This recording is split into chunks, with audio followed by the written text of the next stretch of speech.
యోహాను సువార్త 7వ అధ్యాయం 37, 38 వచనాలు. ఆ పండుగలో మహాదినమైన అంత్యదినమున యేసు నిలిచి, ఎవడైనను దప్పిగొనని ఎడల నా యొద్దకు వచ్చి దప్పి తీర్చుకొనవలెను. నా యందు విశ్వాసముంచు వాడెవడో లేఖనము చెప్పినట్టు వాని కడుపులో నుండి జీవజల నదులు పారునని బిగ్గరగా చెప్పాను. ఇక్కడ 2 థింగ్స్ ఉన్నాయండి. ఈ 38వ వచనంలో 2 విషయాలు ఉన్నాయి, అతి ప్రాముఖ్యమైనవి. విశ్వాసం ఉంచిన వాడు, 2 వాని కడుపులో నుండి జీవ జల నదులు ప్రవహించును అని సైలెంట్గా చెప్పాను. ఎట్లా చెప్పాడు? ఎట్లా చెప్పాడు? బిగ్గరగా చెప్పాడంటే దాంట్లో ఏముంటుంది? గట్టిగా చెప్పాడంటే ఏమంటుంది? ఇట్లా అన్నాం అనుకోండి, ఏమని అర్థం?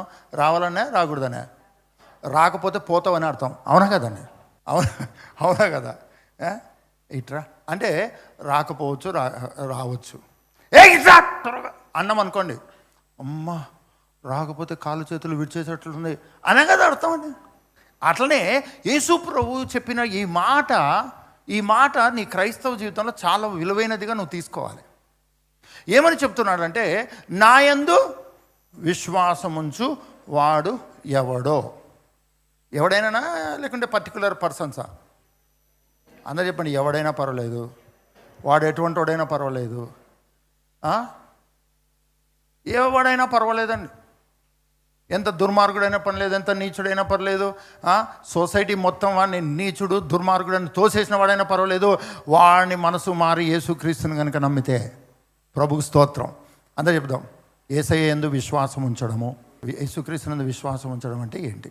తగ్గింపు. అట్లంటే క్రైస్తవులందరూ గుడ్డలు అనమాట. గుడ్డిగా నమ్మాలి యేసుప్రభుని అంటే, యేసుప్రభుని గుడ్డిగా నమ్మకండి. ఎందుకో తెలుసా అండి? ఆయన గుడ్డి వాళ్ళ కళ్ళు తెరిపించి ఆయన ఏమైనాడో చూపించి నమ్మేసేటవాడుగా ఉన్నాడు. గుడ్డి వాళ్ళ కళ్ళు తెరిచి ఆ కళ్ళు తెరవబడినటువంటి వ్యక్తులు ఆయన ఏమై ఉన్నాడో చూసి ఆయనకు సాక్షులుగా ఉన్నారు. మనుషులను గుడ్డిగా నమ్ము, అధికారులను గుడ్డిగా నమ్ము, ఈ భూమి మీద ఉన్నటువంటి ప్రేమికులు గుడ్డిగా నమ్ముకొని యేసు ప్రభువును గుడ్డిగా నమ్మాల్సిన అవసరం లేదు. గుడ్డోళ్ళు వచ్చి నమ్మినా కళ్ళు తెరిపించి ఆయన ఏమై ఉన్నాడో రుచి చూపిస్తాడని. కుంటోళ్ళు వచ్చినా సరే నడిపించి ఆయన ఏమై ఉన్నాడో చెప్తాడని. దయ్యం పట్టిన వాళ్ళు వచ్చినా సరే, మానసికంగా దెబ్బతిన్న వాళ్ళు వచ్చినా సరే, వాళ్ళను బాగు చేసి ఆయన ఏమై ఉన్నాడో ఆయన ప్రత్యక్షపరుచుకున్నవాడుగా ఉన్నాడు. యేసుక్రీస్తునందు విశ్వాసం ఉంచడము అనే దాని గురించి మాట్లాడుకుందామండి. విశ్వాసం ఉంచడం అంటే అర్థం ఏంటి? మీ పక్కన అడగండి, యేసయ్యని నమ్మావా? లేకపోతే ఆయన నమ్మేస్తావు. క్రైస్తవులతో డేంజర్ ఏంటో తెలుసా అండి? నమ్మినట్టునే యాక్టింగ్ చేస్తూ నమ్మనట్టున్నావు అనుకోండి, నువ్వే యేసుప్రభుని నమ్మేస్తావని, కిలోల ప్రకారం నమ్మేస్తావు. యేసుప్రభును ఎందు విశ్వాసం, ఇక్కడ నా యందు విశ్వాసం ఉంచువాడు ఎవడో. అసలు యేసుక్రీస్తు యందు విశ్వాసం ఉంచడం అంటే ఏంటి? నమ్మితే విశ్వసించడమా? అట్లంటే యేసుప్రభు అంటే దేవుడని అందరూ నమ్ముతారు. ఆయన మన కొరకు చేసిన కార్యాన్ని గుర్తించి నమ్మడం అందరూ నమ్ముతున్నారు. యేసుప్రభు సిలువ వేయబడినాడు December 25 ఎవరికి తెలియదండి? ప్రపంచానికి మొత్తం తెలుసండి. అసలు మనకంటే ఎక్కువ ఘోరంగా సెలబ్రేట్ చేసుకుంటున్నారు. మనమన్నా వాటర్ బాటిల్ తెచ్చుకుంటున్నాం, వాళ్ళు పెద్ద బాటిల్ పెట్టుకొని ఫుల్ ఎంజాయ్ అండి. మనమన్నా పిండి వంటలు, ఆ వంటలు, ఈ వంటలు అని చెప్పేసి అనుకుంటున్నాం. అలా కాదు. అస్సలు 5 స్టార్ హోటల్స్లో బ్రహ్మాండంగా చేస్తారండి. మన ఇంట్లో క్రిస్మస్ ట్రీ ఎంత ఉంటుందండి? చర్చిలో పెడితే కూడా క్రిస్మస్ ట్రీ ఎంత ఉంటుంది? మీరు ఇన్నార్బిట్ మాల్కి వెళ్ళండి, కనీసం అంటే 50 అడుగులు ఎత్తుంటుందండి క్రిస్మస్ ట్రీ. గొప్పగా సెలబ్రేట్ చేస్తారండి. అవునా కాదా? మన ఇంట్లో ఎన్ని స్టార్లు పెడతామండి? మనం మహా అంటే 1 స్టార్ పెడతామండి. భార్య భర్తలు విడిపోయారనుకోండి, కొట్లాడుకుంటున్నారనుకోండి, భార్య స్టారే ఒకవైపు, భర్త స్టార్ అండి. వాళ్ళిద్దరు కలిసి ఉన్నారంటే 1 స్టార్ పెడతారండి. కానీ మీరు ఆ శరత్ సిటీ మాల్కి వెళ్ళండి, అయ్యో నిన్న మేము ఎక్కడికో వెళ్ళేసి వస్తుంటే ఫుల్ స్టార్లు పెట్టేశారండి. ఎక్కడ ఏం చర్చ ఇది అని చూస్తే అదేంటో తెలుసా? హిమాలయ బుక్ స్టాల్ అండి. మనకంటే క్రేజీగా సెలబ్రేట్ చేసుకునే వాళ్ళు ఉన్నారండి యేసు ప్రభును. మరి మన విశ్వాసం ఏంటది? యేసుక్రీస్తునందు విశ్వాసం ఉంచడం అంటే ఏంటి? ఆయన జీవంగల దేవుడని నమ్మటం. ఇంకా చెప్పండి. అసలు యేసుక్రీస్తునందు విశ్వాసం ఉంచడం మనందరం విశ్వాసలమే కదండి? సన్యాసులమా? విశ్వాసలమే కదా? మనం ఎలా నిన్ను నువ్వు విశ్వాసం అని ప్రూవ్ చేసుకుంటావు? నీ మనస్సాక్షికి నువ్వు సాక్ష్యం చెప్తావు, yes I'm the believer of Christ అని ఎలా చెప్పగలుగుతావు? యేసు ప్రభు మేలు చేయడానికి క్యాస్ట్ చూడడు, స్టేటస్ చూడడు, మంచితనం చూడడు, దొంగని చూడడు, దూరాన్ని చూడడు, అందరి కొరకు ఆయన ప్రాణం పెట్టేశాడు. మరి విశ్వసించడంలో ఉన్న గొప్పతనం ఏంటి? నీ క్రైస్తవ జీవితంలో ఉన్న విశ్వాసం యొక్క గొప్పతనం ఏంటి? ఇన్విజిబుల్ థింగ్స్ను నమ్మడమే క్రైస్తవ జీవితం అనుకుంటే, ఇన్విజిబుల్గా ఈవెన్ ఎవరైనా వాళ్ళ గుండెని చూసారండి? కిడ్నీని చూసారా? విజిబులా ఇన్విజిబులా? అది క్రీస్తును నమ్మడం గురించే. ఎవరైనా నా యందు విశ్వాసం ఉంచిన ఎడల, అసలు విశ్వాసం ఉంచడం అంటే ఏంటి? నమ్మకం పెట్టడం, ఇంకా నిజమైన దేవుడని నమ్మడం, ఓకే, ఇంకా ఆయన చెప్పినట్టు చేయడం, ఇంకా ఏం చెప్పాడు ఆయన? మీ పక్కన వాళ్ళతో చెప్పండి. మత్తయి సువార్త, మార్కు సువార్త, లూకా సువార్త, యోహాను సువార్త అన్నీ ఆయన మాటలే. వాటన్నిటిని నమ్మేసరికి పుణ్యకాలం కాస్త అయిపోతుందండి. మనకు సీనియర్ సిటిజన్ సర్టిఫికేట్ కూడా వస్తుందండి, 50% డిస్కౌంట్. యేసుక్రీస్తు విశ్వాసం ఉంచడం అంటే అర్థం ఏంటి? నువ్వు ఆయన ఎందుకు విశ్వాసం ఉంచడము అంటే ఏంటి? ఏం చేయడాన్ని నేను యేసుక్రీస్తుని నమ్మాను అని అంటున్నావు. నాకు తెలిసి నేను అడిగిన క్వశ్చన్ మీకు అర్థం కాలేదు. యేసుప్రభు ఏమన్నాడంటే, యోహాను సువార్త 7:38 నా యందు విశ్వాసముంచువాడు ఎవడో అన్నాడు. అసలు ఎవడు యేసుక్రీస్తునందు విశ్వాసం ఉంచిన వాడు? ఇది మన వైపు నుంచి నేను మాట్లాడట్లేదు, యేసుక్రీస్తు వైపు నుంచి వీడు నన్ను నమ్మాడు అని యేసయ్య చెప్పాలి. అలా యేసయ్య వీడు నన్ను నమ్మాడు, నన్ను నమ్మిన వ్యక్తి అని ఆయన వైపు నుంచి ఒక స్టేట్మెంట్ నీకు ఇవ్వాలంటే నువ్వేం చేస్తే ఆయన నన్ను నమ్మాడు అని చెప్తాడు. అకార్డింగ్ టు సౌత్ ఇండియా, కష్టాల్లో ఉన్న వ్యక్తి ఆ కష్టం తీర్చే వ్యక్తిని నమ్మటాన్ని మనము నమ్మడము అంటాం. ఇది కామన్ హ్యూమన్ నాలెడ్జ్ అండి కదా. మనకు బ్యాంకుకి వెళ్ళి పెన్ ఇస్తే ఏం చెప్తాం? ఎందుకు థ్యాంక్స్ చెప్పారు చెప్పండి? మళ్ళీ నువ్వు పెన్ను తిరిగిస్తావని నమ్మిచ్చాడండి. నువ్వు పెన్నే కనుక తిరిగి ఇవ్వవు అని కనుక నీ ఫేస్ చూసిన తర్వాత అర్థమైంది అనుకోండి, అసలు నీకు పెన్నే ఇవ్వడు. కానీ నిన్ను నమ్మి పెన్ను ఇచ్చాడు చూడండి, దానికి నువ్వు థ్యాంక్స్ చెప్తున్నావు. రోమిలకు రాసిన పత్రిక 10:17 ఏలయనగా నీతి కలుగునట్లు మనుష్యుడు హృదయంలో విశ్వసించును, రక్షణ కలుగునట్లు నోటితో ఒప్పుకొనును. యేసుప్రభుని నమ్మడం అంటే ఏంటో తెలుసా అండి? ఆయన దేవుడని నమ్మడం, ఆయన అద్భుతాలు చేస్తాడని నమ్మడం, ఆయన శక్తిమంతుడని నమ్మడం, ఆయన పరిశుద్ధుడని నమ్మడం, ఇంకొకటి నమ్మడం కాదు. కానీ ఆయన ప్రభువని హృదయంలో విశ్వసించి నోటితో ఒప్పుకుంటే మనకు రక్షణ వచ్చేసింది. ప్రొసీజర్ అండి, కింగ్డమ్ ప్రొసీజర్. యేసుక్రీస్తుకు సంబంధించినటువంటి ఏ విధమైనటువంటి ట్రెజర్ను మనం కొల్లగొట్టాలన్నా ఈ విశ్వాసము చాలా ప్రాముఖ్యమైనది. అదేంటంటే యేసును ఏమనాలి? దేవుడు అనాలా, ప్రభు అనాలా? చాలా తేడా ఉందండి. దేవుడు అంటే లాభం లేదు, ప్రభు అనాలి. దేవునికి ప్రభుకున్న తేడా ఏంటో తెలుసా? దేవుడు అంటే ఆయన ఎక్కడో పెట్టినట్టు, ప్రభు అంటే నీ దగ్గరికి తెచ్చుకున్నట్టు, నన్ను పరిపాలించని నువ్వు తీసుకున్నట్టు. దేవుడు అంటే ఆయన ఎక్కడో, ప్రభు అంటే నీ పైననే, నీ శరీరం పైన, నీ హృదయం పైన, నీ తలంపుల పైన, నీ కుటుంబం మీద, నీ పరిస్థితుల మీద, నువ్వు తీసుకునే నిర్ణయాలపైన, నీ భావోద్రేకాలపైన, నీ కోరికలపైన, నీ హృదయం పైన ఆయన నువ్వు ప్రభువుగా స్వీకరిస్తున్నావు.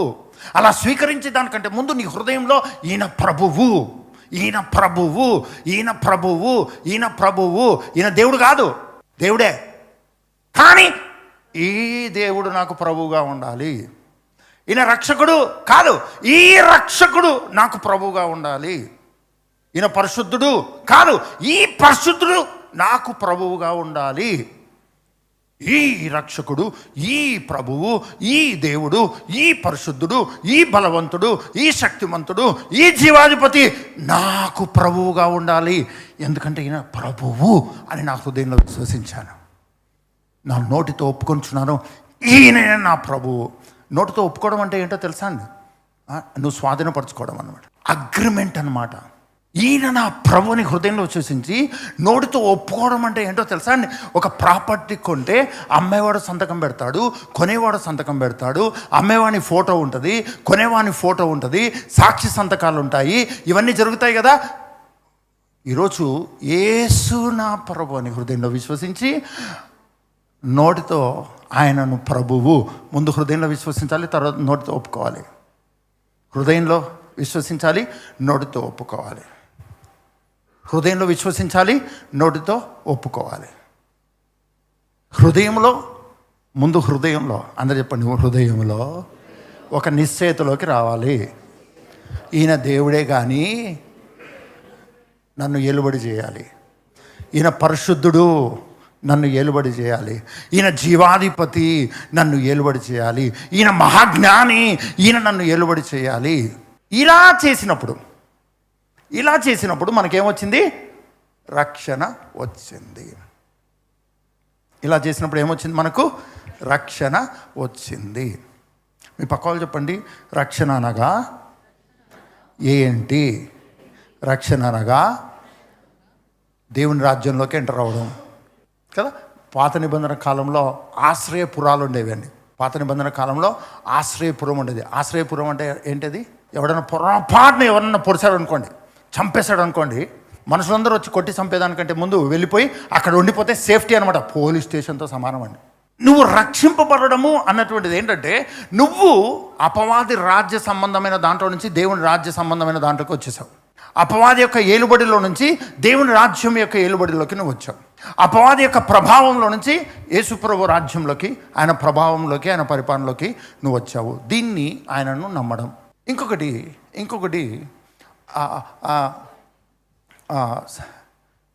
చూద్దాం. కాగా వినుట వలన విశ్వాసము కలుగును, వినుట క్రీస్తును గూర్చిన మాట వలన కలుగును. అయితే ఇలా రక్షింపబడిన నీవు, హృదయంలో విశ్వసించి నోటితో ఒప్పుకున్న నీవు ఏం చేయాలి? వినాలండి. వింటూనే ఉండాలి. ఏం వింటూనే ఉండాలి? వింటూనే ఉండాలి. ఎవరి గురించి? మీ పక్కన వాళ్ళతో చెప్పండి. నువ్వు ఎవరిని నమ్మాలంటే, ఎవరిని నమ్మి జీవించాలంటే ఆయనను వినాలి. వింటే విశ్వాసం వస్తుంది. నీ హృదయంలో ఈయన ప్రభువు అంటావు. నువ్వు వింటే యేసుక్రీస్తు ఏమై ఉన్నాడో నీకు అర్థమవుతుంది. దాన్ని నీ హృదయంలో విశ్వసిస్తావు, నీ నోటితో ఒప్పుకుంటావు. నీ హృదయంలో విశ్వసిస్తావు, నోటితో ఒప్పుకుంటావు. నువ్వు దేని గురించి వింటే అదే నీ హృదయంలో ధ్యానిస్తావు, అదే నీ ఆలోచనలో ధ్యానిస్తావు. కానీ వినుట క్రీస్తును గురించిన మాట వలన కలుగును.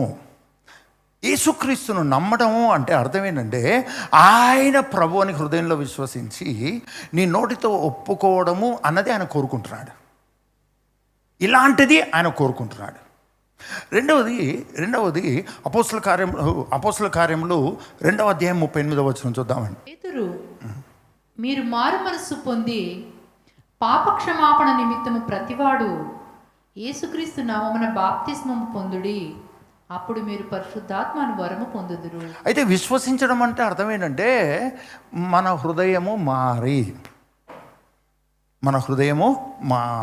అందరూ చెప్పండి, మారు మనసు అంటే అర్థం ఏంటంటే, మనం ఏమనుకుంటామంటే చేయకూడనివి చేయడం మానేయడము, మాట్లాడకూడనివి మాట్లాడడం మానేయడము, వెళ్ళకూడని చోటికి వెళ్ళకుండా ఉండడము మానేయడము, ఇది మారు మనసు అనుకుంటామండి. ఇంతటితో సరిపోదండి. ఎందుకో తెలుసా అండి? మారు మనస్సు పొందడము అంటే అర్థం ఏంటంటే, దేవుని రాజ్య సంబంధమైన వాటిని నీవు తీసుకోవాలనే మనస్సే నిజమైన మారు మనస్సు. దేవుని రాజ్య సంబంధమైనవి, దేవుని రాజ్యములో ఉన్న సంగతులను నీవు నేర్చుకోవడం కొరకు, తెలుసుకోవడం కొరకు, వినడం కొరకు నువ్వు మనస్సు కలిగి ఉండడం అనేది ఇంపార్టెంట్. నీ జీవితంలో ఏదో చేస్తున్నావు, ఏదో లోపం ఉంది, ఏదో పాపం ఉంది, ఏదో నీకు నచ్చింది నీకుంది, కానీ నువ్వు దాన్ని వదులుకోలేకపోతున్నావు. అది వదిలేయడము మారు మనసు కాదు, అది ఓన్లీ పార్షియల్.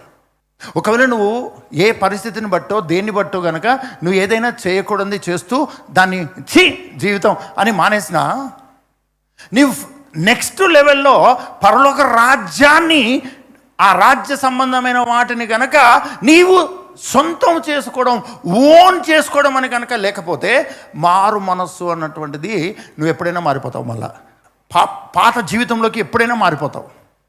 ఎందుకంటే నువ్వు ఏదైతే వదులుతావో అది గొప్పది కాదు.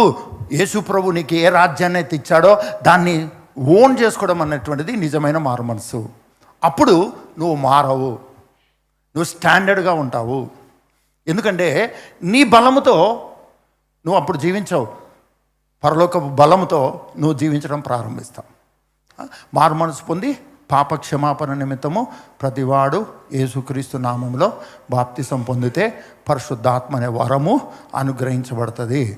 బాప్తిసం తీసుకోవడం అంటే ఏంటి? ఇది బేసిక్ ప్రిన్సిపల్ అంటే. యేసు ప్రభుని నమ్మడము, నేను యేసయ్యను నమ్ముతున్నాను అంటే ప్రతి ఒక్కరు నమ్ముతారండి. ఆయన దేవుడని నమ్ముతున్నాను, ప్రతి ఒక్కరు నమ్ముతారు. కానీ నువ్వు క్రైస్తవ జీవితంలో ఆయన ప్రభు అని నమ్మావు, ప్రభువుగా ఆయనను స్వీకరించావు. రెండవది, పాప క్షమాపణ నిమిత్తము నీవు బాప్తీసం పొంది పరిశుద్ధాత్మ అనే వరాన్ని పొందుకున్నావు. దీన్ని యేసుక్రీస్తును విశ్వసించడము అంటారు. ఇంకా దాని తర్వాత నువ్వు ఏం చేసినా వేస్ట్. ఇది బేసిక్ క్రిస్టియన్ లైఫ్ అండి. ఐ బిలీవ్ ఇన్ క్రైస్ట్ అంటే నేను చర్చి కట్టించిన అంటే కుదరదండి. నేను అసలు ఎంతో చేశాను అన్నది కుదరదండి. అసలు యేసుక్రీస్తును నమ్మడం అంటే అర్థమేంటంటే ఆయన ఏమై ఉన్నాడో తెలుసుకొని ఆ మహోన్నతుణ్ణి ప్రభువుగా నీ మీద నువ్వు వ్యక్తిగతంగా నీవే స్వీకరించడం. మీ పక్క వాళ్ళు చెప్పండి, నువ్వు ఏదైనా మనసులో నుంచి చేస్తే, నువ్వు ఏదైనా మనసు పెట్టి చేస్తే ఒక అద్భుతమైన రూపం వస్తుంది. నువ్వు చేస్తావు కానీ మనసు పెట్టకుండా చేస్తే ఒక చండాలమైన రూపం వస్తుంది కదా. చాలామంది చపాతీలు బాగా చేస్తారండి, పాపము ఎంత చేస్తున్నా అమీబియాస్ మాదిరి వస్తుంటుందండి. ఇది ఇట్లా పోతే అది అట్లా పోతే ఇది ఇట్లా పోతే. మనసును బట్టి ఉంటుందండి, మైండ్ని బట్టి ఉంటుందండి. తీరా కిచెన్లో పోయేటప్పుడు భర్త కూడా అన్నాడు అనుకోండి, ఆక్టోపసే. అవునా కదా. నువ్వు మనసు పట్టి ఏదైతే చేస్తావో హృదయంలో కోరుకుంటూ ఆశపడుతూ తపన కలిగి దాహం కలిగి ఆశ కలిగి ఏదైతే నువ్వు చేస్తావో అక్కడ ఒక అద్భుతం ఉంటుందండి, ఒక అద్భుతమైన సృష్టి ఉంటుంది, ఒక అద్భుతమైన రూపం ఉంటుందండి. దేవుడు ఏం చేశాడు? ఎవరి రూపం ఇచ్చాడండి మనకు? ఎవరి స్వారూప్యం, ఎవరి పొలికి ఇచ్చాడు? పోతు పోరా జీవించిపో, నా దిశపో అన్నాడాన్ని. ఎంత శ్రద్ధగా మట్టితో చేశాడండి. మట్టితో చేసి, నల్లమట్ట ఎర్రమట్ట చెప్పండి, ఎర్రమట్టితో మనిషిని చేసి శ్రద్ధగా ఇలా వంగి ఆకాశము సింహాసనము భూమి పాదపీఠముగా కలిగిన వాడు అలా బెండయి నాసికారంధ్రం. ఎంతమంది నమ్ముతున్నారు పరలోకంలో సింహాసనం మీద ఉండి ఆయన ఒక స్ట్రా పెట్టాడు, పెద్ద స్ట్రా మనిషి ముక్కులోకి భూమి మీద పెట్టి అన్నాడండి? చెప్పాలి. అలాగా బెండయి అని ఊదేసరికి నరుడు జీవాత్మ అయను. శ్రద్ధగా చేశాడా? అన్నిటిని కలుగునుగాక, పుట్టునుగాక, కలుగునుగాక, అది కాక ఇది కాక అన్నాడండి. కానీ మనిషిని చేసేటప్పుడు తన చేతులు, మనిషిని చేసేటప్పుడు తన జీవాన్ని ఇన్వెస్ట్ చేసి ఉన్నాడు. విశ్వసించడం అంటే ఏంటో ధ్యానిస్తున్నావు. దీన్ని మించి నువ్వు కష్టపడాల్సిన పని లేదు, దీన్ని మించి నువ్వు విశ్వసించాల్సిన అవసరం లేదు. ఇక్కడ విశ్వసించడానికి నువ్వు కష్టపడాల్సిన అవసరం లేదు. నువ్వు అలా చూసి నమ్మేసే విధంగా యేసు ప్రభు నీకు సమస్తాన్ని నీ కళ్ళకు కనబడేటట్టుగా చేసి ఉన్నాడు. చూద్దాం యోహాను సువార్త 3వ అధ్యాయము 3వ వచనం 5వ వచనం. అందుకు యేసు అతనితో, ఒకడు క్రొత్తగా జన్మించితేనే కాని అతడు దేవుని రాజ్యంను చూడలేడని నీతో నిశ్చయంగా చెప్పుచున్నాను నేను. చూడండి, నమ్మడం అంటే అర్థం ఏంటంటే యేసు నా ప్రభుని హృదయంలో విశ్వసించి నోటితో ఒప్పుకోవడం నమ్మడం అండి. 2, మనము బాప్తీసం పొందడం. మనము బాప్తీసం పొందడం అన్నటువంటిది ఆయన నమ్మడం. ఆయన నీళ్ళలో మునిగి లేయడము బాప్తీసం కాదండి. Good news. ఎవరైనా మీరు నీళ్ళలో మునిగి లేచింటే అది బ్యాప్టిజం కాదు.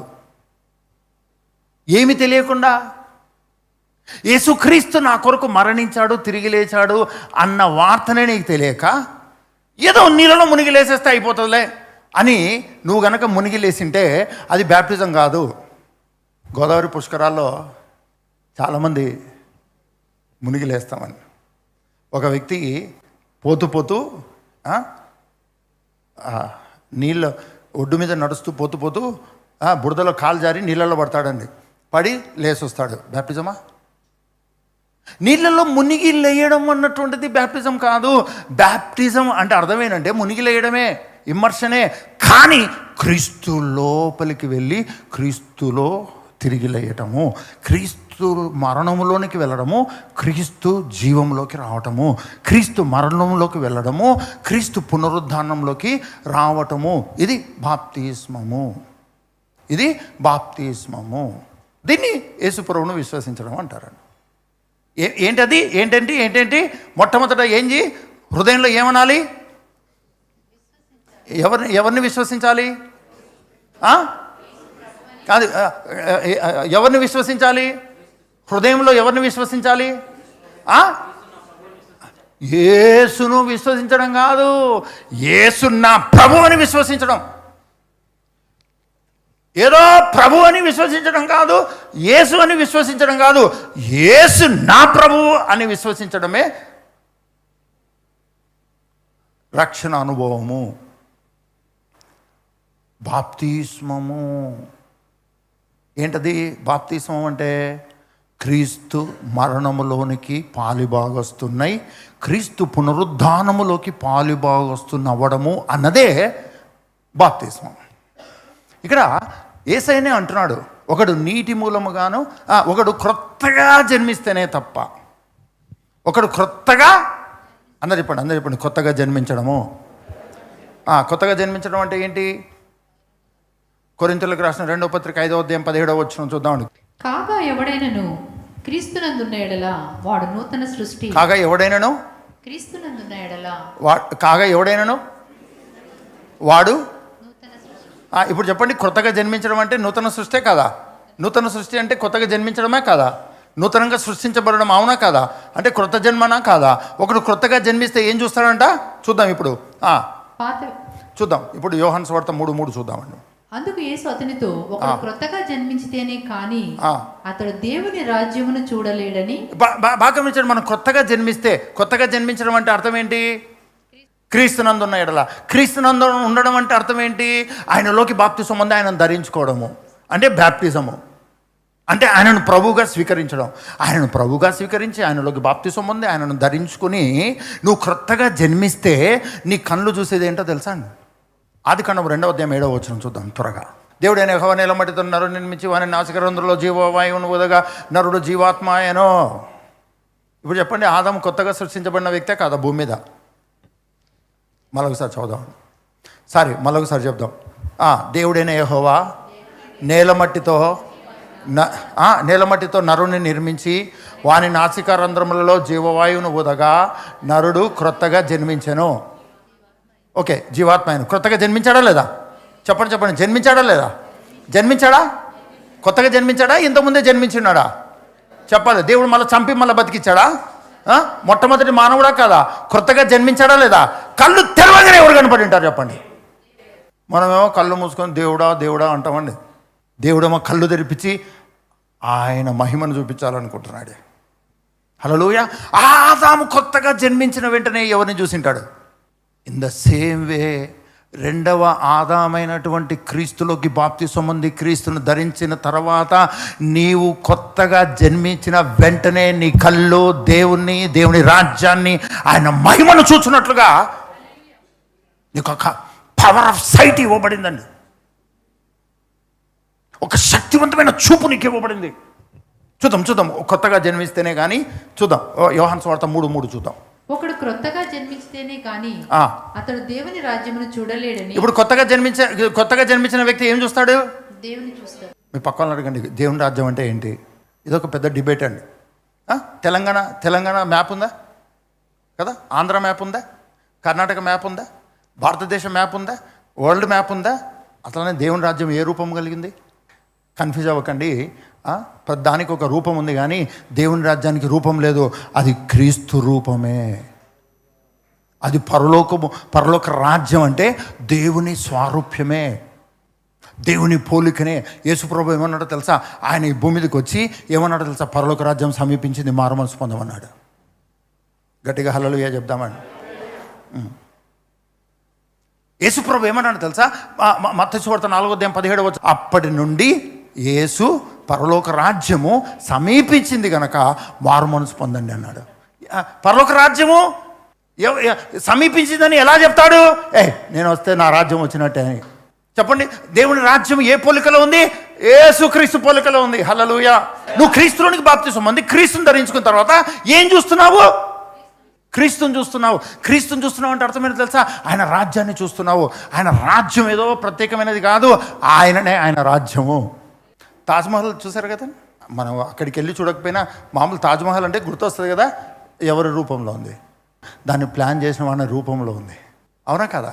మన ఇల్లు కడతారు కదండి, ఇల్లు కట్టేటప్పుడు బిల్డరు డిజైన్ ఇస్తాడు, ఎలివేషన్ డిజైన్ ఇస్తాడు, లోపల ఉన్నటువంటి డిజైన్ ఇస్తాడు. చెప్పండి, అది ఎస్టాబ్లిష్ అవ్వకముందు ఆ బిల్డింగ్ యొక్క స్వారూప్యము ఎవరి స్వారూప్యమో తెలుసా? దాన్ని ప్లాన్ చేసిన వ్యక్తి, డబ్బు పెట్టిన వ్యక్తి కాదు, దాన్ని ప్లాన్ చేసి ఎవరిలో నుంచి అయితే ఆ ప్లాన్ బయటకు వచ్చిందో ఆ వ్యక్తి స్వారూప్యమే. ఇప్పుడు సృష్టి అంతా, దేవుని రాజ్యం అంతా ఎవరి స్వారూప్యమో తెలుసా అండి? దేవుడే, యేసుక్రీస్తే. ఎవరైతే నూతనంగా జన్మిస్తారో, యేసుప్రభుని నమ్మడం అంటే ఇదండి. యేసుప్రభుని నమ్మడం అంటే ఏంటనుకున్నారు? యేసు నా ప్రభుని హృదయంలో విశ్వసించి నోటితో ఒప్పుకోవడము, ఆయన మరణములోకి, ఆయన పునరుద్ధరణలోకి పాలుభాగస్థులం అవ్వడము.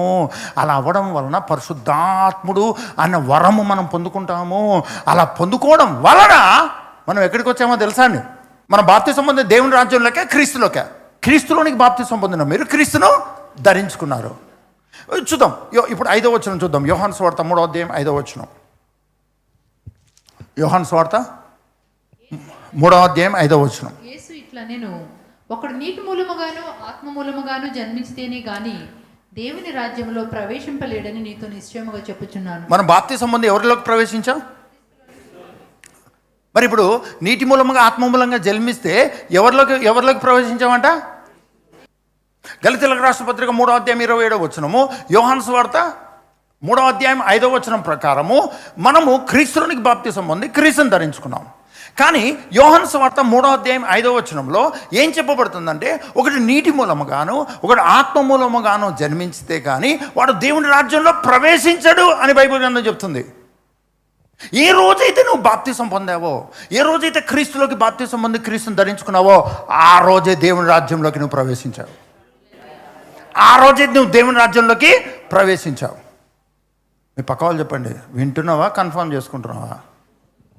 అదే కొంచెం డౌట్గా ఉంది, నేను దేవుని రాజ్యంలో ప్రవేశించానా, మెహిదీపట్నంలో ప్రవేశించానా, కుక్కట్పల్లిలో ప్రవేశించానా, కష్టాల్లో ప్రవేశించానా, వ్యాధుల్లో ప్రవేశించానా, పాపంలో ప్రవేశించానా, సైతాన్లో ప్రవేశించానా, ఏం అర్థం కావట్లేదు. అందుకనే క్రిస్టియన్ లైఫ్ అంటేనే మిస్టరీ అండి. క్రిస్టియన్ లైఫ్ అంటేనే మిస్టరీ. ఎందుకంటే హిస్టరీ క్రియేట్ చేశాడు ఆయన. ఆయన నమ్మడమే దేవుని రాజ్యం. హల్లెలూయా. ఇప్పుడు మీ పక్క వాళ్ళు చెప్పండి, నీకు అర్థం కానీ అర్థం కాకపోని నువ్వు ఫాలో అయిపోవడమే. యేసుప్రభుని నమ్మడము అని దగ్గర ప్రారంభించాం. 7:38 యోహాను సువార్తలోకి వద్దాం. 7:38. నా యందు విశ్వాసం ఉంచి వాడెవడో. ఇది విశ్వసించడం, ఇది విశ్వసించడం. ఓకేనా? ఎవరైనా మిమ్మల్ని క్వశ్చన్ వేశారనుకోండి, యేసుక్రీస్తుని నమ్ము అని మీరు ఎవరికైనా సువార్త చెప్పాలనుకోండి, ఏం చెప్పాలో తెలుసా అండి? అసలు యేసయ్య ఏం చేశాడో చెప్పాలండి. ఆయన ప్రభు ఎలా నీకు అవుతాడో చెప్పాలి. ఆయన నీ కొరకు ఎలా మరణించాడో చెప్పాలి. నీ శాపం కొరకు ఎలా మరణించాడో చెప్పాలి. ఆయన నేను ఎంత ప్రేమిస్తున్నాడో చెప్పాలి. నువ్వు చచ్చిపోయి, నువ్వు నాశనం అయిపోయి, నువ్వు నిత్య నరకానికి పాత్రనవై ఉండాల్సి ఉండగా యేసు క్రీస్తు నీ కొరకు ఆయన ఈ భూమి మీదకి వచ్చి, ఆయన మరణించి, ఆయన తిరిగి లేచి నీ శాపమును, నీ యొక్క శిక్షను, నీ సమస్తాన్ని ఆయన మోసి ఉన్నాడు. నీ కొరకు మరణించి తిరిగి లేచాడు. ఇంత నీ కొరకు చేశాడు కాబట్టి ఆయనని నీవు ప్రభువుగా అంగీకరించు. ఆయనలోకి బాప్తిసం పొంది ఆయనను ధరించుకో. అంతే, నువ్వు ఆశీర్వాదకరమైన దేవుని రాజ్యంలో ప్రవేశిస్తావు. దేవుని రాజ్యాన్ని చూస్తావు. ఇలా దేవుని రాజ్యంలోకి ప్రవేశించిన వ్యక్తి దేవుని రాజ్యమును యాక్టివేషన్లో పెట్టుకోవాలి. అది నీ బాధ్యత. మీ ఇంటికి వేరే వాళ్ళు తాళం వేస్తారని మీరు వేసుకుంటారా? మీరు చర్చికి వచ్చేటప్పుడు ఇంట్లో ఎవరు లేరు, పక్కింటి వాళ్ళకి చెప్పి, సార్ ప్లీజ్ సార్ మా ఇల్లు లాక్ చేయండి సార్, అర్జెంట్ చర్చికి టైం మీద వెళ్తున్నాను అంటారని. లేకుంటే మీ ఇంటి వాచ్మెన్కి చెప్తారండి, అరే బాబు పోయి తాళం వేసి రాఫరా బాబు, నాకు టైం లేదు, అసలే లేట్ అయింది చెప్తారండి. బాధ్యత ఎవరిది? మీ ఇంటికి తాళం వేశారు, తాళం వేసి చూడు ఇప్పుడు ఈ లాక్ను, ఈ కీని నేను ఎంత దూరం విసురుతానని భార్య ముందర గొప్ప అవడానికి విసిరినాడు అనుకోండి. మళ్ళీ తర్వాత నాంపల్లిలో సెకండ్ హ్యాండ్ హ్యామర్లు దొరుకుతాయండి. ఈయనే మన ఇంటర్మీడియట్ బోర్డు దగ్గర ఉంటాయండి, చిన్నవి పెద్దవి. నువ్వు దేవుని రాజ్యంలోకి ఎంటర్ అయ్యావు, నువ్వు దేవుని రాజ్యంలోకి ఎంటర్ అయ్యావు. మత్తయి సువార్త 18:18 చూద్దాం. నువ్వు దేవుని రాజ్యంలోకి ఎంటర్ అయ్యావు, నువ్వు దేవుని రాజ్యంలోకి ఎంటర్ అయ్యావు, నువ్వు దేవుని రాజ్యంలోకి ఎంటర్ అయ్యావు. ఇక్కడ నీ ప్రతి మాట you are influencing the kingdom of God. నువ్వు ఇక్కడ మాట్లాడే ప్రతి మాట పరలోకాన్ని ప్రభావితం చేస్తుంది. నువ్వు పరలోక సంబంధిగా మాట్లాడడం నేర్చుకుంటే చాలా ఇంపార్టెంటు. నీ మాటలు చాలా ప్రాముఖ్యము. నీ కాలు కదిలించడం, చేయి కదిలించడం తర్వాత, తల ఊపడం తర్వాత, కానీ నీ మాట చాలా ప్రాముఖ్యము దేవుని రాజ్య సంబంధిగా. ఎందుకో తెలుసా? ఈ భూమి మీద చూద్దాం మత్తయి సువార్త 18:18. భూమి మీద మీరు వేటిని బంధింతురో అవి పరలోకమందును బంధింపబడును, భూమి మీద మీరు వేటిని విప్పుదురో అవి పరలోకమందును విప్పబడునని మీకు నిశ్చయముగా చెప్పుచున్నాను. మీరు అంటే ఎవరండి?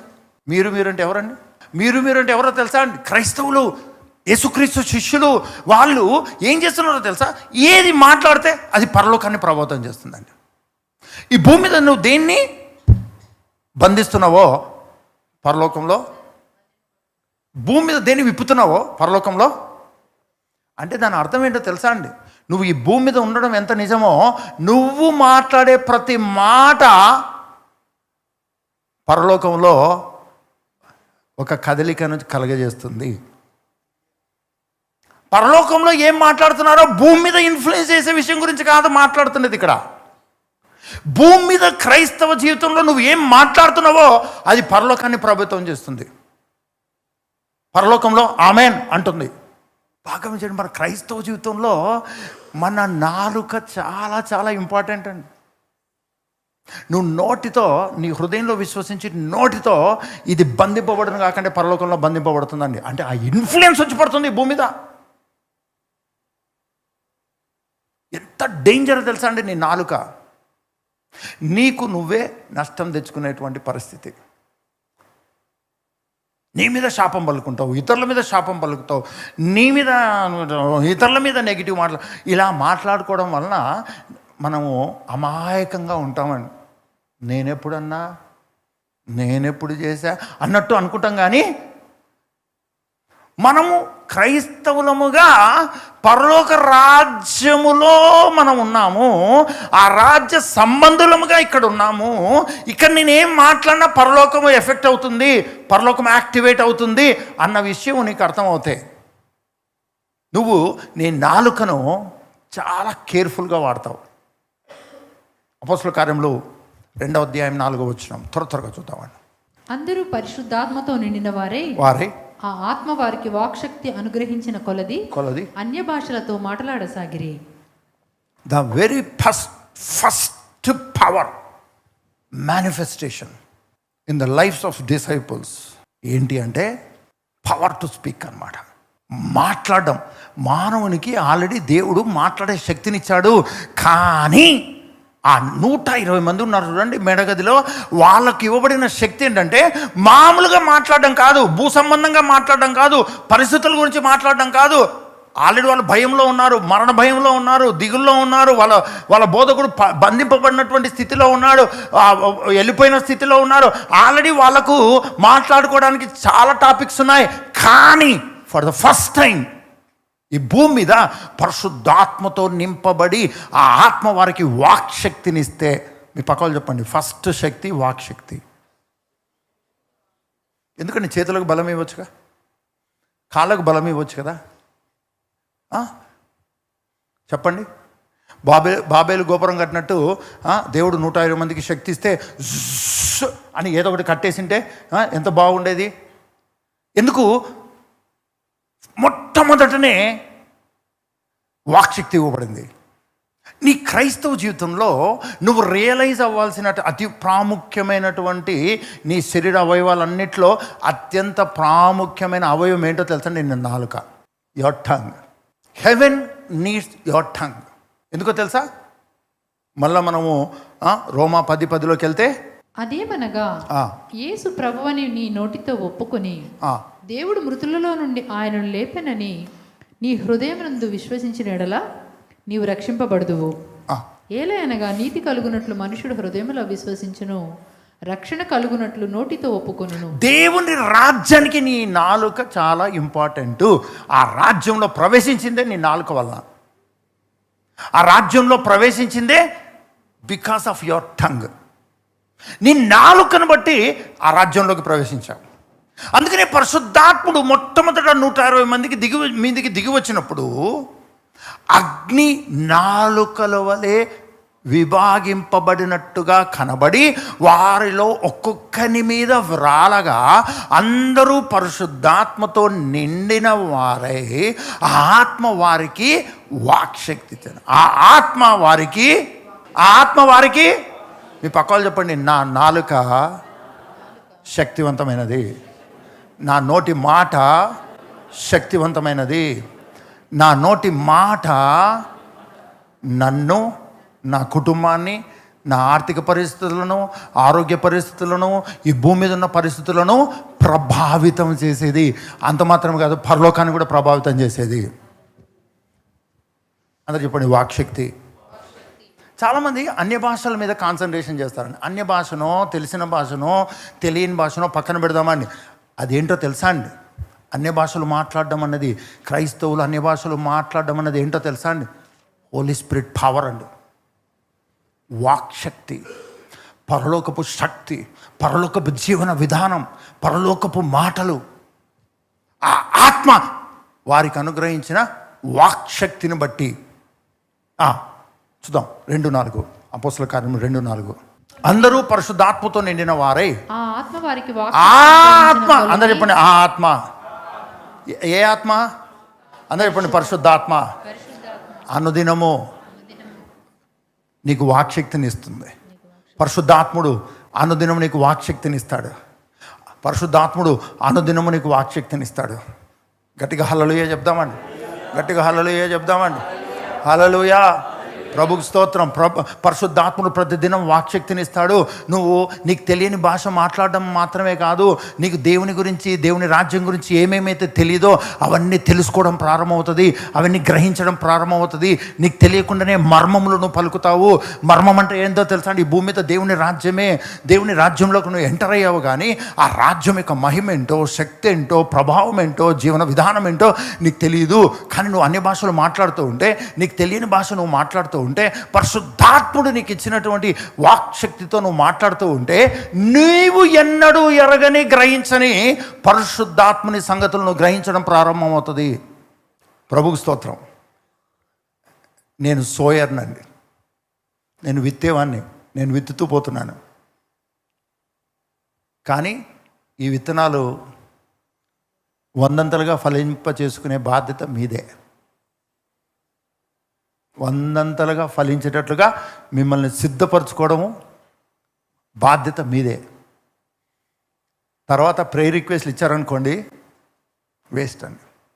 నువ్వు దేవుని రాజ్యాన్ని నీ క్రైస్తవ జీవితంలో పట్టించుకోకుండా, పరిశుద్ధాత్మని క్రియలను పట్టించుకోకుండా, యాక్టివేషన్లో పెట్టుకోకుండా, ఆ వాక్శక్తిని వాడుకోకుండా, ఆ ప్రభావాన్ని వాడుకోకుండా, నీ జీవితంలో సమస్యలు ఉన్నాయి అని నువ్వు చెప్తే, సమస్యలు ఉండక ఏముంటాయండి నీ జీవితంలో? శోధనలు ఉండకుండా ఏముంటాయండి? బలహీనతలు ఉండకుండా ఏముంటాయి? భయాలు ఉండకుండా ఏముంటాయి? సైతాన్ కాకపోతే ఇంకెవరు శోధిస్తారండి? వాని పేరే శోధకుడు అండి, వాని జీవితమే శోధకుడు. కానీ నిన్ను శోధించడానికి శక్తి లేని శోధకుడుగా యేసుక్రీస్తు వాణ్ణి చేసి ఉన్నాడు. హల్లెలూయా, ప్రభుకు స్తోత్రం, ప్రభుకు మహిమ కలుగును గాక. అందుకనే అన్యులు ప్రేయర్ రిక్వెస్ట్లు ఇవ్వాలండి. నీ క్రైస్తవ జీవితంలో నీకు ఉండాల్సిన ప్రేయర్ రిక్వెస్ట్ ఏంటో తెలుసా? నిజంగా నేను చెప్తూ ఉన్నాను, చాలా గందరగోళమైన పరిస్థితుల్లో నాకున్న ప్రేయర్ రిక్వెస్ట్, దైవజనుల దగ్గరికి నేను ఎక్కువ వెళ్ళలేదు, కానీ నేను ఆత్మపూర్ణులైన దైవజనుల దగ్గరికి వెళ్ళినప్పుడు నేను అడిగింది ఏంటో తెలుసా? దేవుడు తను పంపిన వానికి కొలత లేనంత ఆత్మనిచ్చాడు. ఆ అనుభవం నాకు కావాలి. చాలా కుమిలిపోయిన రోజుల్లో, చాలా కృంగిపోయిన రోజుల్లో కన్ఫ్యూజన్లో సతమతం అవుతున్న రోజుల్లో నా ప్రేయర్ రిక్వెస్ట్ నేను ఇచ్చింది ఏంటో తెలుసా అండి? ఈ వాక్యం నా జీవితంలో నెరవేర్చబడాలని. ఒక సేవకుడు అని తల మీద చేసి ప్రేయర్ చేసి పంపించేశాడండి. ఎందుకో తెలుసా? అందరికీ కడుపు నొప్పి, కాలు నొప్పి, తలనొప్పి, నడుము నొప్పి, ఆర్థిక సమస్యలు, సైతాన్ ప్రభావాలు, అందరికీ ప్రేయర్ చేస్తున్నటువంటి క్రమంలో నేను కూడా వెళ్ళి చాలా సిన్సియర్గా నేను చెప్పాను, దేవుడు కొలత లేనంత ఆత్మ నాకు ఇచ్చేటట్టుగా ప్రేయర్ చేయండి. మీ చెయ్యి నా మీద పడంగానే ఆ అనుభవం నాకు రావాలి. నా చుట్టూ సమస్యలండి, లోపల సమస్య, మైండ్ సమస్య, హృదయం సమస్య. కానీ ఆ రోజుల్లో నాకున్న ప్రేయర్ రిక్వెస్ట్ ఏంటో తెలుసా అండి? నేను పెద్ద జ్ఞానవంతునిగా నేను ఆ కోరికలు కోరలేదండి. నాకు తెలియదు నా అవసరత అదే అని. నాకు ఈరోజు నేను చాలా ధన్యునిగా ఫీల్ అవుతానండి, చాలా ప్రివిలేజ్గా ఫీల్ అవుతాను. ప్రభా, నా కష్టాలు పోవాలి, నా శ్రమలు పోవాలని నేను మొరపెట్టాను, కన్నీరు గార్చాను. కానీ నాకు తెలియకుండానే నా అవసరత, నా కష్టాలు ఎందుకు అంటే, నేను నా క్రైస్తవ జీవితంలో దేవుని రాజ్య సంబంధిగా పరిశుద్ధాత్మ కార్యాలను యాక్టివేట్ చేసుకునే స్థితిలో నేను లేని కారణం చేత రకరకాలుగా నేను సఫర్ అవుతున్నాను. ప్రతి దానికి రీజన్ అదే. మీ పక్కవాళ్ళు చెప్పండి, నీ క్రైస్తవ జీవితంలో యేసు ప్రభువును వెంబడించడము, యేసు ప్రభువును నమ్మడము అంటే ఏంటంటే, నీ నాలుక, నీ హృదయము రక్షణ. నీ హృదయము, నీ నాలుక రక్షణ. మీ పక్కవాళ్ళు చెప్పండి, హృదయము, నాలుక, కిడ్నీలు, liver, lungs, brain, nervous system, bones, joints, back బోను. చెప్పాలండి. మీ పక్కన చెప్పండి, హృదయము, నాలుక. హృదయము, నాలుక పరిశుద్ధాత్మ ప్రభావంలోకి వస్తే, ఆయన పరిపాలనలోకి వస్తే, నువ్వు దేవుని రాజ్య సంబంధమైన ప్రతిదీ నీకు తెలియకుండానే నువ్వు పలుకుతూ పోతావు. నీ హృదయంలో అర్థం చేసుకుంటావు, నోటితో పలుకుతావు. నీ హృదయంలో అర్థం చేసుకుంటావు, నోటితో పలుకుతావు. నీ మైండ్కు ఆలోచన వస్తుంది, నువ్వు పలుకుతావు. హల్లెలూయా, ప్రభుకు స్తోత్రం, ప్రభుకు మహిమ కలుగును గాక. అందుకనే ఈ చర్చికి వస్తూ రెగ్యులర్గా నీవు గనక పరిశుద్ధాత్మకు సంబంధించినటువంటి థింగ్స్ మీద శ్రద్ధ పెట్టకపోతే ఏదో ఒక రోజు మానేస్తావు. రావడం బోరు కొట్టేస్తుందండి నీకు. ఇక్కడ నువ్వు పాపం చేయొద్దనే బోధ నేను చేయను, నువ్వు పరిశుద్ధునిగా ఉండన్న బోధ నేను చేయను. ఎందుకంటే అది అవ్వదు. గుడ్ న్యూస్, ఎవరి వల్ల అవ్వదు. నువ్వు అనుకునే కొద్దీ ఇంకా లోపలికి పోతూ ఉంటావు. అది కాదు ఇంపార్టెంట్. నువ్వు దేవుని రాజ్య వారసునిగా, దేవుని రాజ్య సంబంధమైనటువంటి వాటిని 24 గంటల యాక్టివేషన్లో నువ్వు నీ బాధ్యత పెట్టుకోవాలి, యాక్టివ్గా పెట్టుకోవాలి. లేకపోతే నీలో బాధ, దుఃఖము, వేదన, నీ గతము, నీ చేదు అనుభవాలు, నిన్ను తిట్టినవారు, నిన్ను పొగిడిన వాళ్ళు, ఇవే నిన్ను ఆక్యుపై చేసేస్తాయి. నిన్ను ఫుల్ బ్యాగు నిండా అంటాం కదా, ఇంకా పోస్తే కింద పోతాయంటే, కింద పోయినా పర్వాలేదు ఇంకా పోయి అన్నట్టుగా శ్రమ, కష్టం, బాధ, దుఃఖము. పిల్లవాడు పుట్టంగానే ఏం చేస్తారండి? పిల్లవాడు పుట్టంగానే ఏం చేస్తాడు? ఏడవకపోతే పిల్లవాడు పుట్టిన వెంటనే ఏం చేయాలి? ఏడవాలనేది రూల్ కాదండి, ఏడవాలనేది సౌండ్ అండి, సౌండ్. ఆ పుట్టిన బేబీ సౌండ్ చేయాలండి. కానీ పుట్టిన బేబీకి సౌండ్ ఎలా వస్తుంది? ఏడుపు రూపంలో వస్తుందండి. అర్థమవుతుంది? అర్థం కావట్లేదండి. కానీ పెద్దగా అయిన తర్వాత కంటిన్యూ అవుతూనే ఉంటుందండి ఏడుపు. మీ పక్క వాళ్ళు చెప్పండి, నువ్వు ఏడవకపోతే మీ పక్కింటి వాళ్ళు ఏడిపిస్తారు, మీ ఇంట్లో వాళ్ళు ఏడిపిస్తారు, లేకుంటే బ్యాంక్ ఏడిపిస్తుంది, లేకపోతే నీ ఫ్రెండ్స్ ఏడిపిస్తారు, లేకపోతే నువ్వు ఎక్కిన క్యాబ్ డ్రైవర్ ఏడిపిస్తాడు. ఎవరో ఒకరు ఏదో ఒక విధంగా నువ్వు నవ్వుతూ ఉంటే ఏడిపిస్తూనే ఉంటారండి. అది ఈ భూమి మీద సర్వసాధారణము. నేను ఏడవకూడదు అని నువ్వు ప్రయాసపడితే కుదరదు. ఇప్పటి నుంచి నేను ఏడవను ప్రభా అంటే ఇంకా ఏడవడం మొదలు పెడుతుంది. దేవుని రాజ్యము, బైబిల్లో దేవుని రాజ్యము ఏమై ఉంది అని ప్రజెంట్ చేసుకుందో తెలుసా అండి? దేవుని రాజ్యము, దేవుని రాజ్యం భోజనం పానము కాదు, కానీ నీతి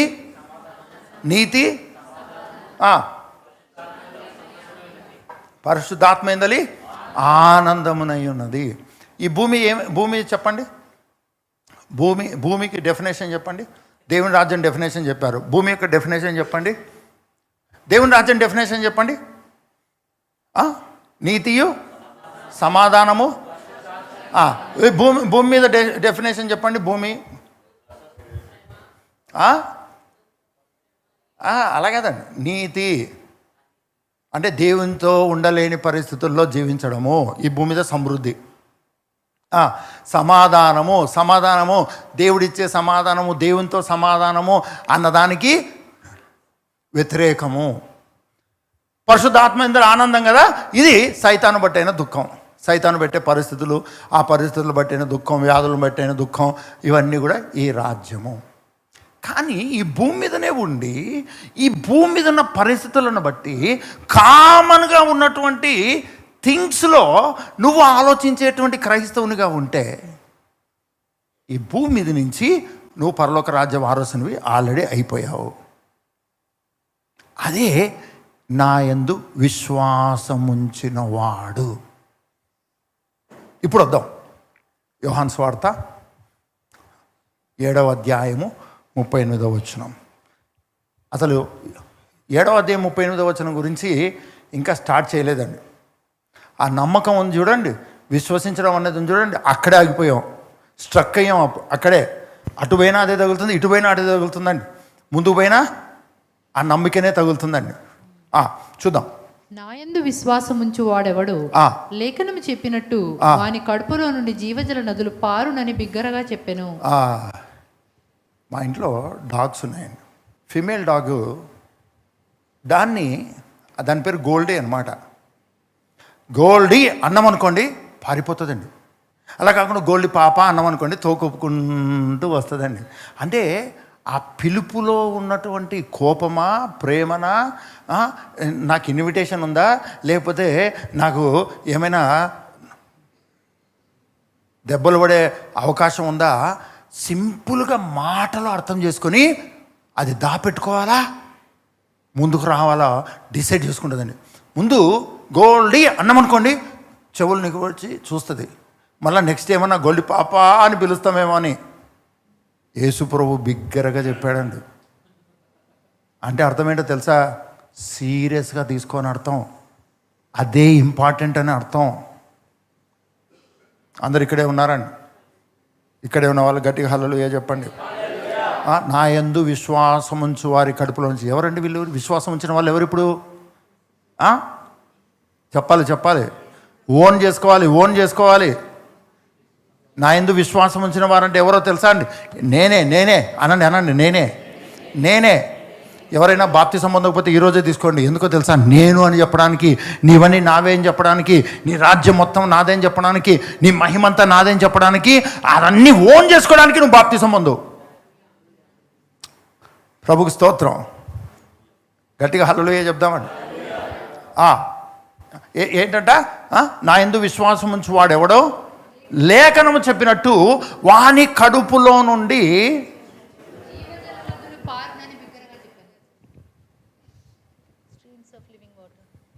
వాని కడుపులో నుంచి ఏమొస్తాయంట? వాని కడుపులో నుంచి ఏం ప్రవహిస్తాయంట? ఒక్కసారి జీవము కలిగిన నదే నదుల. మీ క్రైస్తవ జీవితంలో కడుపులో ఏముందండి? చెప్పండి. గోదావరి తెలుసు కదండి. పాల్ నర్సాపూర్లో గోదావరి లెక్కలేదు నాకని బాగా వరద వచ్చినప్పుడు మధ్యలోకి పోయినాం అనుకోండి, పాలు మనకు దొరుకుతాడండి? పౌలు వలె ఎక్కడో వెళ్ళిపోతాడండి. అవునా కదండి? మీకు తెలిసిన నది పేరు చెప్పండి. మీ పక్కనే మీకు బాగా పరిచయం ఉన్న నది.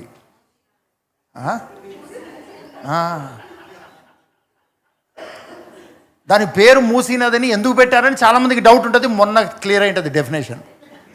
అందరినీ మూసిపడేసిందండి. మూసినది అంటే నథింగ్ బట్ డ్రైనేజ్ సిస్టమ్ అన్నమాట. కానీ ఆ మూసినది మొన్న అర్థమైంది మూసేసే నది, ముంచేసే నది. ఒక్క నదికి ఆ నది ఇప్పుడు వెళ్ళి చూడండి మూసినది. నాకేం తెలుసు, నాకే పాపం తెలీదు, నేను అట్లనా, నాకు అసలు తెలియదు, ఏమో మీరు చూసింటారు కానీ నాకు అసలు తెలియదు అంటే మూసినది అంత నార్మల్ అయింది ఇప్పుడు. కానీ బైబిల్ ఏం చెప్తుందో తెలుసా? జీవ జల నదుల ప్రవాహము క్రిస్టియన్ లైఫ్, కింగ్డమ్ లైఫ్. నీలో ఏది ఆరిపోదు, నీలో ఏది ఆగిపోదు, అది జీవ జల నదుల ప్రవాహము. జీవజల నదుల ప్రవాహము. నమ్మడం అంటే ఈరోజు కన్ఫర్మ్ అయింది. ఇప్పుడు నీ క్రైస్తవ జీవితంలో పరలోకం అన్నది, మీ పక్కన వాళ్ళతో చెప్పండి, కష్టాలు శ్రమలు పక్కన పెట్టు, వ్యాధులు రోగాలు పక్కన పెట్టు, ఇవి ఈ భూమి మీద సంగతులు. నువ్వు యాక్టివ్గా ఉండాల్సినది పరలోక సంగతులలో. నువ్వు ప్రవాహంలో కొట్టుకుపోవాల్సింది శ్రమలు, కష్టాలు, శోధనలు, పాపం, చీకటి, శాపము ఇవి కాదు. నువ్వు ప్రవాహంలో కొట్టుకొని పోవాల్సింది ఏంటి అంటే పరిశుద్ధాత్మ అభిషేక జీవ నదులలో నువ్వు కొట్టుకొని పోవాలి.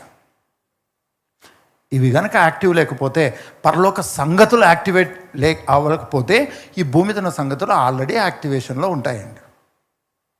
ఎందుకంటే మన కళ్ళకు కనపడేది రోజు అదే. నువ్వు విశ్వాసంతో దేవుని రాజ్యమును స్వతంత్రించుకుంటూ వెళ్ళాలి. ఈ భూమి మీద విశ్వాసం అక్కర్లేదు. నువ్వు ఏదైతే కళ్ళతో చూస్తావో నమ్మేస్తావు అంతే. కానీ దేవుని రాజ్యం అటువంటిది కాదు.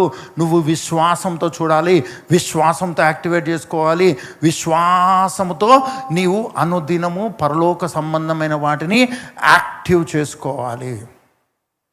అలా చేసుకోకపోతే ఆధార్ కార్డులో ఉన్న వయసు ఎప్పుడూ నీ శరీరంలో, నీ ఆలోచనలలో, నీ పరిస్థితుల్లో ఇవే నడుస్తాయి. నువ్వు ఎక్కడో ఏదో పని చేసేసి నష్టపోయి ఉంటావు, అదే దాని గురించి ఆలోచిస్తావు, దాని గురించే మొరపెట్టుకుంటావు. ప్రభువా నాయనా నీ దృష్టికి ఎంత ఘోరంగా చేశాను ప్రభు అని దాని గురించే ఏడుస్తావు, దాని గురించే బాధపడతావు. కానీ దీన్ని మించిన క్రైస్తవ జీవితం నీకు ఆల్రెడీ క్రీస్తు ద్వారా నీకు అనుగ్రహించబడింది. నువ్వు ఎక్కడ పడతావో పన్న చోట నువ్వు నిలబడొద్దు. అక్కడి నుంచి దేవుని రాజ్య సంబంధమైన వాటిని యాక్టివ్ చేసుకో. దేవుని రాజ్య సంబంధమైన నాలుకగా ఆయన ఇచ్చే వాక్ శక్తిని యాక్టివ్ చేసుకో. ఆయన ఇచ్చేటువంటి మాటలు నువ్వు పలకడం నేర్చుకో. క్రీస్తునందు నువ్వేమై ఉన్నావో పలుకుతూనే ఉండు, నువ్వు పలుకుతూనే ఉండు. అవి ఎస్టాబ్లిష్ అవుతాయి నీ జీవితంలో, అది నీ కుటుంబంలో ఎస్టాబ్లిష్ అవుతాయి, అది నీ ఫైనాన్సెస్లో ఎస్టాబ్లిష్ అవుతుంది. ప్రభు నీతో మాట్లాడినట్టుగా నీకు అర్థమవుతాయి. మనుషులతో పోరాడావేమో, పరిస్థితులతో పోరాడావేమో, యేసు ప్రభును నేను నమ్మాను అని అనుకుంటూనే ఇంకా నువ్వు నీ పరిస్థితుల్లోనే ఉన్నావు, ఇంకా నువ్వు బలహీనతల్లోనే ఉన్నావు, ఇంకా శ్రమలోనే ఉన్నావు అన్నటువంటి ఒక సాధారణమైన మనిషి జీవితాన్ని అతి సాధారణంగా జీవిస్తున్నావేమో. నీ బలహీనతలు, నువ్వు పడిపోవడం, నువ్వు దుఃఖపడడం, నీ బాధలు, నీ చుట్టూ ఉన్న వాళ్ళ బాధలు, పరిస్థితుల ప్రభావము, ఇదే నిన్ను ఆక్యుపై చేసిందేమో. కానీ యేసు ప్రభువుని నమ్మడం అంటే ఆయనను ప్రభువుగా నీ హృదయంలో విశ్వసించి నోటితో ఒప్పుకోవడం, ఆయన మరణ పునరుద్ధానంలో పాలిభాగస్తులు అవ్వడం, ఆయన రాజ్యంలో ప్రవేశించడం, ఆ రాజ్యంలో ఉన్న అభిషేక నదులను యాక్టివేషన్లో ఎల్లప్పుడూ నీ నోటి మాట ద్వారా ఉంచుకోవడం. ఇది యేసుక్రీస్తు నమ్మిన వ్యక్తి జీవితం.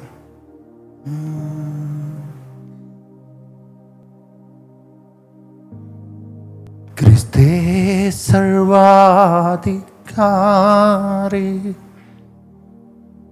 క్రీస్తే మహోపకారి, క్రీస్తే సిల్వధారి క్రీస్తే మహోపకారి క్రీస్తే సర్వాధికారి. జీసస్. నువ్వే శ్రమ పడుతున్నావేమో, యేసుక్రీస్తు శ్రమను చూడకుండా ఇంకా అపవాది కుట్రలు, మోసాలు, ఇబ్బందులు, కరువులు వీటితోనే సతమతం అవుతున్నావేమో. యేసుక్రీస్తు నీ కొరకు చేసినది గ్రహించకుండా క్రీస్తులోనికి బాప్తిసం పొంది క్రీస్తును ధరించుకున్న నీవు పరలోక రాజ్యంలోకి ఎంటర్ అయ్యావు. పరలోక రాజ్య వారసునిగా నీలో జీవజల నదుల ప్రవాహములు రెడీగా ఉన్నాయి. నిన్ను నింపి ఆ ప్రవాహంలో నిన్ను లాక్కెళ్ళిపోవడానికి, ఉన్నత స్థలంలో నిన్ను కూర్చుండబెట్టడానికి. Jesus name. ఇలా నమ్మిన క్రైస్తవ జీవితాన్ని ఇలానే నమ్ముతూ పరిశుద్ధాత్మని కార్యములను ఎల్లప్పుడూ యాక్టివేషన్లో పెట్టుకొని నీ క్రైస్తవ జీవితంలో ముందుకెళ్తావా? లేదంటే బాధలు, కష్టాలు, శ్రమలు, శోధనలు వీటిని దృష్టిలో పెట్టుకుని వీటి గురించే మొరపెట్టుకుంటూ యాక్టివ్గా ఉంటావా? పడిపోతూ లేస్తూనే నీ క్రైస్తవ జీవితంలో యాక్టివ్గా ఉంటావా? పరిశుద్ధాత్ముని యొక్క వాక్శక్తిని, ఆ వాక్శక్తిని ఎప్పుడు యాక్టివేషన్లో పెట్టుకొని దేవుడు నీకిచ్చిన, యేసుక్రీస్తు నీకిచ్చిన రియల్ క్రిస్టియన్ లైఫ్లో నువ్వు ముందుకెళ్తావా? పోరాటంలో ఉంటావా? పోరాడి గెలిచి పరలోక రాజ్యాన్ని ఇచ్చిన వానితో ఉంటావా? పోరాటాల యొక్క పరిపాలనలో ఉంటావా? నీ కొరకు పోరాడి గెలిచిన వాని ప్రభావంలో, పరిపాలనలో నువ్వు ఉంటావా? నీ హృదయంలో నువ్వేం కోరుకొని, నీ హృదయంలో ఎలా నమ్మి, నీ నోటితో ఎలా ఒప్పుకుంటావో అదే నీ జీవితం. కానీ యేసుక్రీస్తు నా ప్రభు అని హృదయంలో విశ్వసించి నోటితో ఒప్పుకొని రక్షింపబడ్డావు.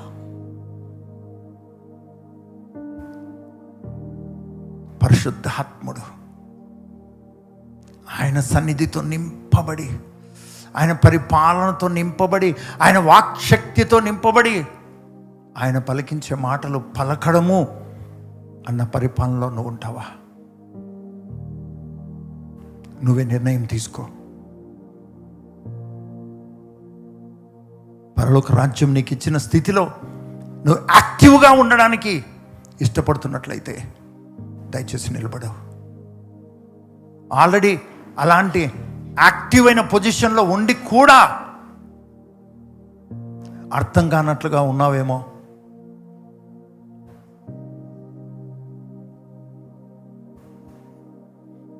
నువ్వు అన్య భాషలు మాట్లాడడము, వాక్యం చదవడము అన్నది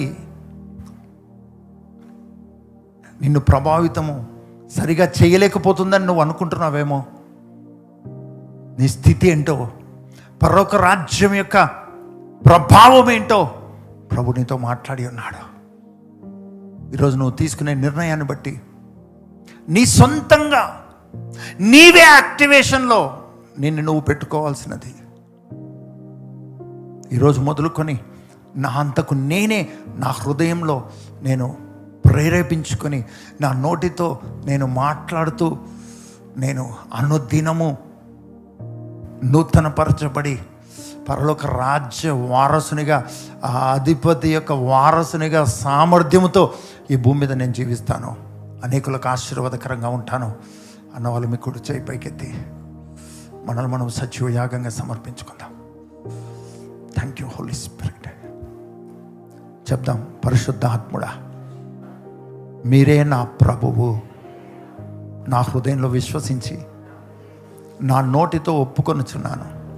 మీ వాక్శక్తితో, మీ కార్యముల శక్తితో, మీ ప్రభావ శక్తితో, మీ అభిషేక నదుల, జీవజల నదుల పరిపాలన ప్రవాహములో నేను అనుదినము నింపబడి ఆ ప్రవాహములో కొనసాగే వ్యక్తిగా నన్ను నేను ప్రతిష్ఠించుకొంచున్నాను, లోపరుచుకొంచున్నాను, స్వాధీనపరుచుకుంటున్నాను. జీవించాల్సింది నేను కాదు, నాకు సంబంధించిన పరిస్థితులు కాదు. జీవించాల్సింది క్రీస్తు, క్రీస్తు సంబంధమైనవి. జీవించాల్సింది నేను. వ్యాధులు, రోగాలు, అపవాది క్రియలు, మోసాలు, అబద్ధాలు, పాపము, చీకటి కాదు, శాపము కాదు.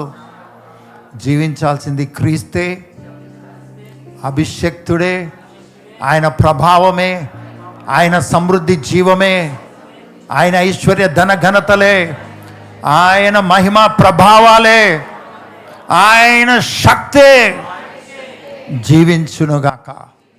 అలా జీవించున్నట్లు నన్ను నేను ప్రతిష్ఠించుకొంచున్నాను.